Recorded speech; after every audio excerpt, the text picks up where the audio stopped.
Buenas tardes. Empezamos el módulo 5. La enfermedad arterial periférica no es una entidad clínica exclusiva del paciente diabético. Si bien el diabético es aquel que tiene unas 3 a 5 posibilidades mayores de tener enfermedad arterial periférica frente a los no diabéticos, también los mayores de 65 años de edad, aquellos pacientes que están entre 50 y 64 años de edad, fumadores, dislipidémicos, hipertensos, fumadores podrían llegar a tener esta enfermedad. O aquellos pacientes que tienen menos de 50 años y que tienen diabetes mellitus. Cuando usted esté frente a un paciente con infarto agudo del miocardio, cuando usted esté frente a un paciente con accidente cerebrovascular o aneurisma de la aorta abdominal, siempre sospeche en que podría tener enfermedad arterial periférica. Pero estas no es las únicas razones para tener enfermedad arterial periférica. También podríamos tener pacientes con insuficiencia renal y hay una entidad clínica que podría ocasionar enfermedad arterial periférica en pacientes jóvenes, como es la hiperhomocisteinemia. Cuando un paciente es diabético y tiene enfermedad arterial periférica, tiene alto riesgo de pérdida de la extremidad. Eso los dicen todas las guías de manejo de la diabetes y fue confirmada en la última publicación de la ADA 2017. La diabetes tiene puntos muy objetivos deleterios. La macroangiopatía diabética, que afecta a los vasos grandes, y la microangiopatía diabética, que va a determinar retinopatía diabética, neuropatía diabética y también la neuropatía diabética. Esta enfermedad tiene una evolución que va a depender del tiempo de enfermedad y, como ustedes han revisado en el resto de módulos, del mal manejo y del mal control de la enfermedad. Los pacientes diabéticos pueden pasar estadísticamente por 3 niveles. Un nivel asintomático en un 50% de los casos. En pacientes con claudicación intermitente en un 30% de los casos. Por favor, este es el punto más crítico. Esta es la primera manifestación de enfermedad en el paciente diabético, la claudicación intermitente.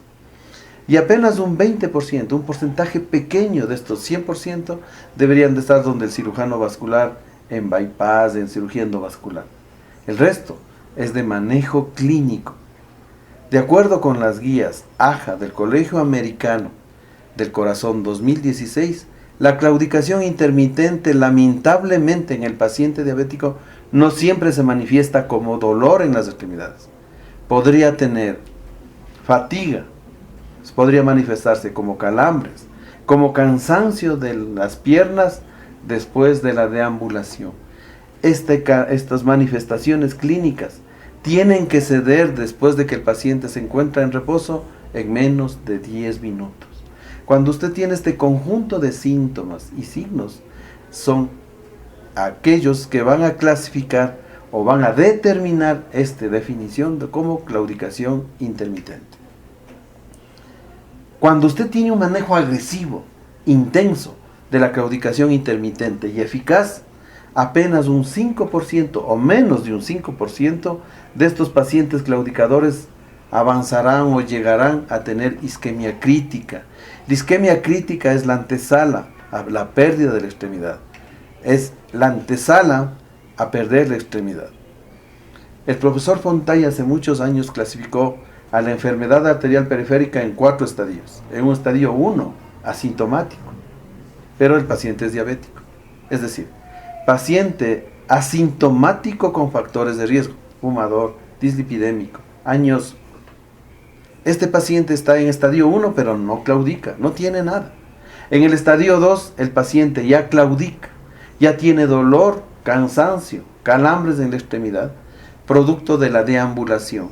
Cuando el paciente camina más de 150 metros, se le denomina como estadio 2A, de acuerdo a la clasificación de Fontay.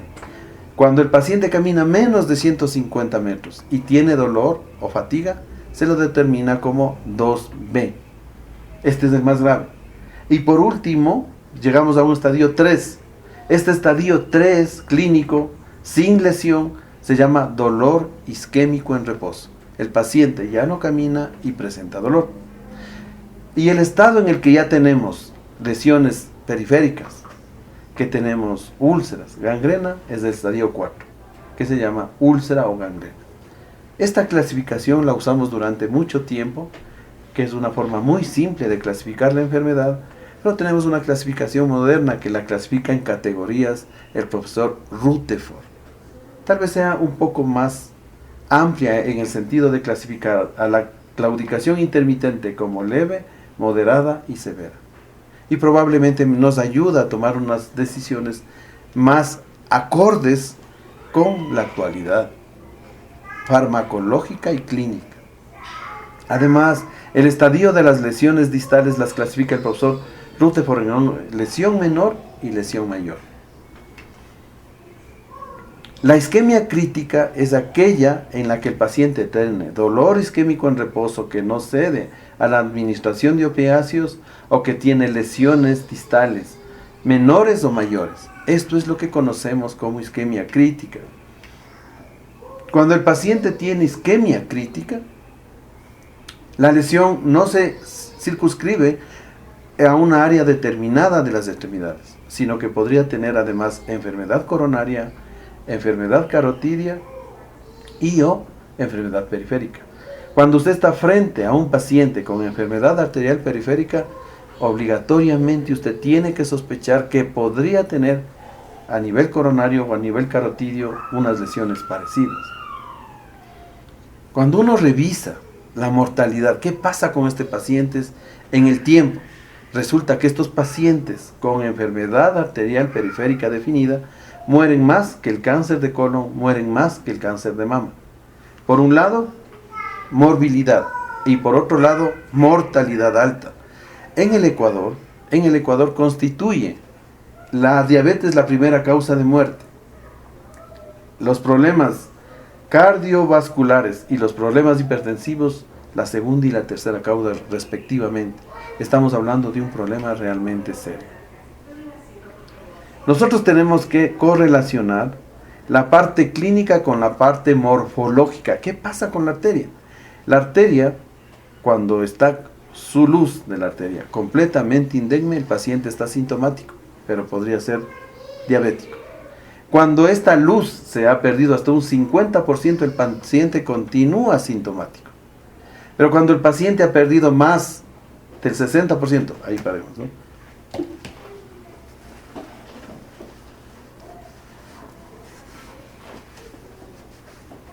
Está bajando el sol.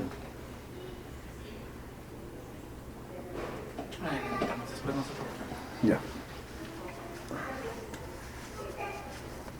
Sí, creo que estoy nervioso, pero... Tranquilo, doc. ¿No? Está muy bien.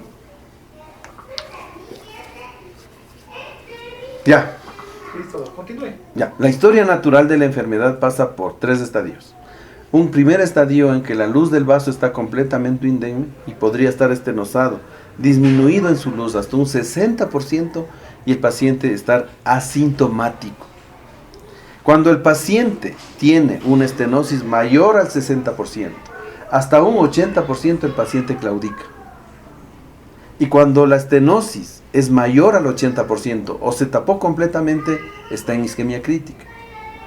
El paciente tiene una lesión menor, una estenosis menor al 60%, asintomático, diabético, fumador, dislipidémico, añoso. El paciente del 60 y el 80%, paciente claudicador. Claudicador leve, moderado o severo. Y aquel paciente que tiene más del 80%, este paciente tiene isquemia crítica, antesala a la pérdida de la extremidad. Cuando usted está frente a un paciente, con sospecha de la enfermedad arterial periférica, mi sugerencia y la recomendación con un nivel de evidencia bastante alto es que usted continúe con su actividad diaria, con su quehacer profesional que usted aprendió en la Facultad de Medicina, hacer una correcta historia clínica, Y cuando usted haga la historia clínica, usted debería de buscar, porque aquel paciente que usted no indaga sobre la enfermedad arterial periférica podría pasar como que fuera un paciente que no presenta ningún tipo de manifestación clínica.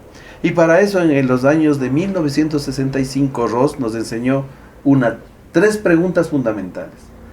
Dolor que se presenta en la deambulación, dolor que cede en reposo y dolor que se exacerba en el plano inclinado. Esto, si las tres preguntas son positivas, tenemos alrededor de un 68% de sensibilidad de estas preguntas para encontrar o determinar que este paciente que presenta dolor al caminar, dolor que se exacerba en el plano inclinado y dolor que cede en reposo, para determinar que este dolor sea claudicación intermitente. Pero como ustedes ven, la sensibilidad es bastante baja.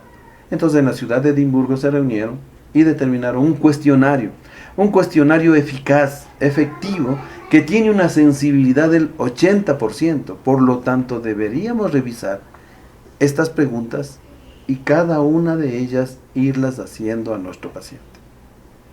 Estas preguntas ya fueron validadas. Estas preguntas fueron validadas en cuanto a sensibilidad y especificidad. Las preguntas frente a la enfermedad. ¿Y qué se encontró? ¿Qué se determinó? Se encontró que los pacientes que presentan la pregunta respecto si el dolor se presenta en reposo, si la respuesta dice sí, el dolor se presenta en reposo, definitivamente esta paciente que presenta dolor en reposo no es claudicación intermitente, con una sensibilidad y una especificidad bastante alta, superior al 90%. Entonces sería una pregunta que dentro del grupo de preguntas no deberíamos dejar de hacerla. Otra pregunta que es importante: ¿qué sucede con el dolor cuando deja de caminar? La respuesta tiene que ser: desaparece en menos de 10 minutos. Cuando la respuesta es que desaparece luego de 10 minutos o en menos de 10 minutos, tiene una sensibilidad del 90% y una especificidad cercana al 60%. Y la tercera pregunta que no deberíamos olvidar es: ¿el dolor o molestias en las piernas se presenta cuando camina? La respuesta tiene que ser sí. Si se presenta cuando camina, tiene una sensibilidad alta del 99%, pero tiene una especificidad baja del 13%. ¿Por qué? Porque este tipo de dolor que se presenta cuando camina también podría presentarse cuando el paciente tiene una mialgia, un desgarro muscular, una neuropatía, un daño articular, y esto es lo que se conoce como pseudoclaudicación. Por lo tanto, el paso siguiente después de hacer una historia clínica, antecedentes patológicos personales, familiares, y cuando usted llega al punto de anamnesis, no olvidar el cuestionario de Edimburgo. Por lo tanto, la claudicación intermitente tiene que estar muy bien definida en el paciente y en usted, porque de esto va a valer y va a servir para llegar a confirmar el diagnóstico. ¿Cómo confirmo el diagnóstico? Con una adecuada inspección que debería de ser hecha por el médico y debería recibir el paciente educación para que sea hecha por él. Una adecuada palpación de los pulsos aórticos en los pacientes que lo permitan, femorales, popliteos y distales. Y esta exposición de los pulsos debería de ser de acuerdo con la nueva clasificación que nos indica el grupo AHA. 0 cuando el paciente tiene pulsos ausentes, 1 cuando está disminuido, 2 cuando están normales y 3 cuando están los pulsos saltones.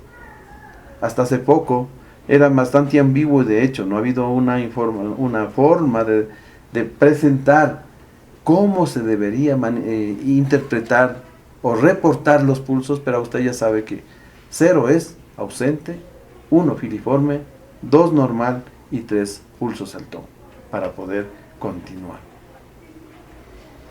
Pero además de eso, usted tiene la obligación de hacer en estos pacientes los reflejos tanto aquilios como raquídeos, y además de eso las pruebas de sensibilidad tanto propioceptivas.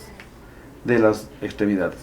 ¿Tenemos alguna forma, tenemos alguna manera de escuchar el flujo? Pues a nivel vascular sí, a través del efecto Doppler. Este efecto Doppler nos permite tener un sonido que identifica a la arteria, que identifica a la vena, pero lo más importante de escuchar es poder realizar el índice tobillo-brazo, que no es otra cosa que la toma de la presión sistólica a nivel del tobillo y la toma de la presión sistólica a nivel del brazo. De esto me tiene que dar un valor. Este valor va a estar entre 1 a 1.4 considerado como normal. Pero ¿a quiénes deberíamos de hacer? ¿A quiénes deberíamos de hacer índice tobillo-brazo? Aquellos pacientes que tienen mayor de 65 años, aquellos que están entre 50 y 64 años y son diabéticos, fumadores, dislipidémicos, y además aquellos pacientes que tienen menos de 50 años y son diabéticos, o los, como habíamos indicado, pacientes que tuvieron un infarto agudo del miocardio, aquellos que tuvieron un accidente cerebrovascular o presentan un aneurisma de la aorta abdominal. O cuando usted está examinando y estos pacientes tienen disminución de los pulsos, por ejemplo, se debería realizar índice tobillo-brazo. Y el índice tobillo-brazo se reporta de la siguiente manera: 1 a 1.4 normal.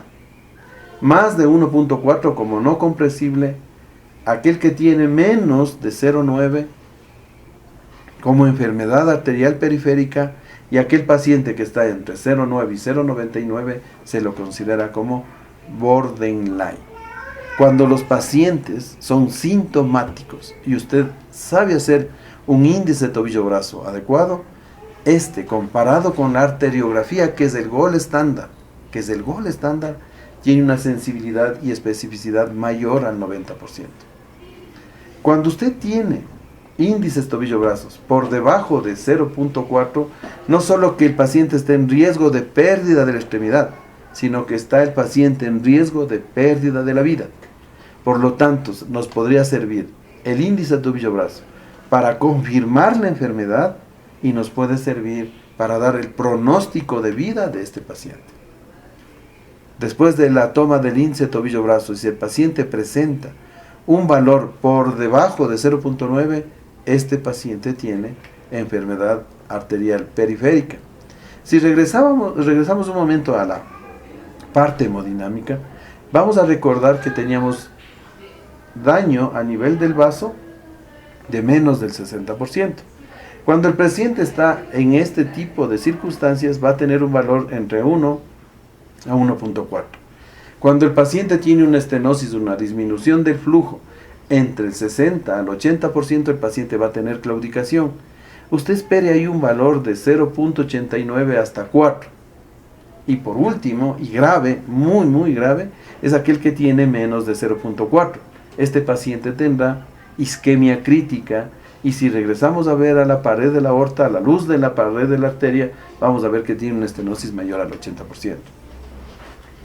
Todo paciente que tiene clínicamente dolor isquémico en reposo o una lesión, está amenazada con pérdida de la extremidad. Pero para catalogar como isquemia crítica hemos aprendido que tiene que tener un valor por debajo de 0.4, una presión a nivel del tobillo por debajo de 0.50 y una presión por debajo de los dedos menos de 30 milímetros de mercurio. Por lo tanto, es imprescindible realizar la toma del índice tobillo-brazo. Existen pacientes muy especiales que claudican y que no están en los valores entre lo cual usted esperaba encontrar, entre 0.89 y 0.4. Estos pacientes podrían tener valores superiores o inferiores. Este paciente podría necesitar una prueba que se llama una prueba de esfuerzo. Hemos quedado claramente que podríamos tener índices tobillo-brazos por arriba de 0.9 y tener un paciente claudicador. Si esa es la circunstancia, se debería de hacer una prueba de esfuerzo. Pedir al paciente que camine y una vez que haya caminado, hacer una nueva toma del índice tobillo-brazo. Si el índice tobillo-brazo post esfuerzo tiene una curva en decrecimiento mayor al 20%, este paciente tiene claudicación intermitente. Ejemplo, si el paciente claudicaba con índice tobillo-brazo en reposo en 1, después de que camine debería tener un valor de 8 o menos. Esta es la manera más simple de diagnosticar la enfermedad en su consultorio. En el caso de que usted esté tentado a realizar un angio-TAC, un ecodoppler color, un angioresonancia, mi recomendación es que estos exámenes sean solicitados por el cirujano vascular, porque estos son exámenes prequirúrgicos. Aquellos pacientes que se van a revascularización deberían realizar estos exámenes, los otros no. Por lo tanto, si usted no va a revascularizar, deje que el cirujano vascular determine cuál sería el examen más idóneo. Peor aún, aventurarse a pedir una angiografía en un paciente asintomático o claudicador intermitente. Solo está indicado la arteriografía en paciente con isquemia crítica, pero no es de su dominio, eso es de dominio del cirujano vascular. Para tener éxito en el tratamiento, usted necesita 3 estrategias: medidas no farmacológicas, control de factores de riesgo y medidas farmacológicas. Las medidas se van a tomar dependiendo del estadio de la enfermedad. Aquel paciente que tiene factores de riesgo y está asintomático, manejo clínico. Aquel paciente que está en claudicación intermitente, de leve a moderada, tratamiento clínico. Aquel paciente que está en claudicación severa, podría necesitar tratamiento clínico o quirúrgico. Pero en el que no hay la menor duda de que necesita tratamiento quirúrgico, es aquel paciente que está en isquemia crítica, dolor isquémico en reposo o paciente que tiene una lesión. Esto necesita tratamiento quirúrgico por un cirujano vascular. ¿Cuáles son las medidas no farmacológicas? Necesitamos que nuestro paciente camine.